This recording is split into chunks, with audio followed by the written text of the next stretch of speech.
E aí galera, eu tô aqui hoje e vou mostrar como você pode fazer um efeitinho aqui, ó. Que você pode fazer isso aqui, ó. Deixar ele assim.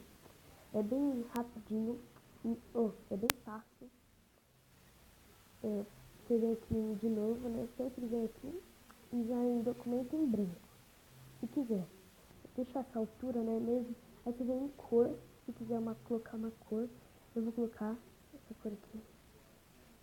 Pronto, só que né, não foi. Não sei porquê. Por que não vai? Peraí, galera. Vou fazer isso. Tô brincando, eu vou vir aqui em... Agora que eu lembrei, você vem aqui em preencher e trançar. Aí você vem e escolhe uma cor. Vou escolher essa. Aí você vai aqui, mais uma camada e vem. Tem gente que eu vou ensinar como contornar e como fazer um brilho na foto, que é muito fácil o brilho. Primeiro, eu vou ensinar como contornar, né? Eu vou aqui, peraí. Vocês vão ter que ter uma imagem PNG, galera. É muito fácil achar. Você vai no Google e coloca imagem PNG de Minecraft, qualquer coisa. Tem mais de Minecraft. Aí eu vou fazer, só pra fazer uma coisa aqui, ó. Você vem, coloca aqui. Isso. Aí você vem, eu vou de novo em camada de foto. Você vem e escolhe. Agora eu vou escolher uma, deixa eu ver tipo. Pera aí, galera. Escolher essa, suprimir aqui. Essa. Aí você vem aqui, ó. Se quiser ser desmancha, você desmancha. Aí você vem e coloca efeito. Se você quiser, você pode vir aqui no brilho, ó. Você colocar uma cor, olha que legal fica, ó.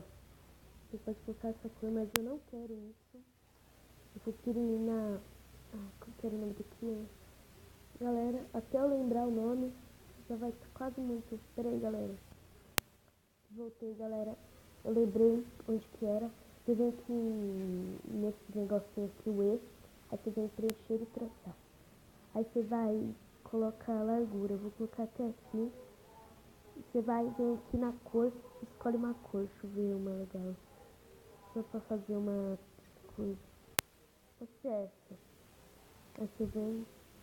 Aí eu volto aqui na camada de foto, biblioteca de foto, cadê?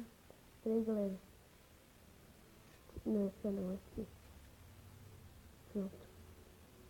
Aí eu venho, coloco ela aqui, ó. Vem aqui. Eu tirei aqui e pronto. E é isso, galera. Você vem concluir e salvar. Só que quando você vem concluir e salvar, ele não vai salvar de verdade. Você vem aqui de novo. Você salva na galeria, aí você aperta nessa imagem, aí ok, pronto, salvou. Vai aparecer publicando, mas não vai publicar, tá bom? Galera, deixa aí nos comentários. Não, mas vocês têm que ver qual seria a melhor. Vocês deixam no comentário quando vocês verem qual era a melhor. Se era essa, para colocar na camada, ou na miniatura, ou essa. Eu acho que essa, mas eu acho que seria melhor essa daqui. Essa é muito legal. Eu acho que vou colocar essa. Tá bom, galera? Então, falou.